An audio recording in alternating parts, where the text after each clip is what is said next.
Hello বন্ধুরা, এখন যাচ্ছি জমিতে কিছু সবজি আনতে।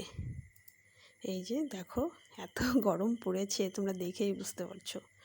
আমিও চলে এসেছি নাইটি পরে। দেখো চার সাইডে সবুজ সবুজ, কি দারুণ লাগছে দেখতে।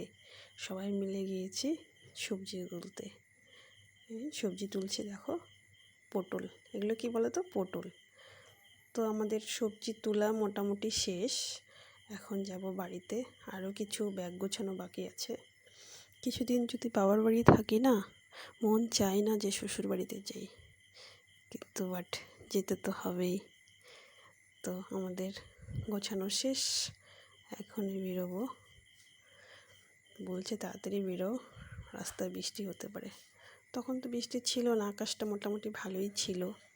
কিন্তু একটু যাওয়ার পরেই, ইসলামপুর যখন পার হলাম, তখনই মোটামুটি একটু একটু বৃষ্টি পড়ছে। তো একটু জায়গায় দাঁড়ালাম, দাঁড়ানোর পরে বৃষ্টি কমলো।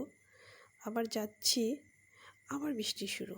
দেখো ট্রেন যাচ্ছে, একটু দাঁড়ালাম এখানে, ট্রেনটা যাচ্ছে। আমার মেয়েটা দেখে প্রচুর খুশি হলো। দেখো কেমন বৃষ্টি হচ্ছে। 5 থেকে 6 জায়গায় দাঁড়িয়েছি, দাঁড়াচ্ছি, বৃষ্টি কমছে, আবার বেরোচ্ছি, আবার বৃষ্টি হচ্ছে। কি বলবো, রাস্তার মধ্যে অনেক দেরি হয়ে গেল এমন করতে করতে। তো তার খুব খিদে পেয়েছে, ও বলছে কিছু খাবে। তোর বাবা নিয়ে গিয়েছে দোকানে, একটা বিস্কিট আর কুরকুরে কিনে দিয়েছে। দেখো কি খুশি খাবারটা পেয়ে। এখন আবার রওনা দিলাম। এটা হচ্ছে বলাইজোড়া কালী মন্দির। চলে এসেছি শ্বশুরবাড়িতে। টাটা।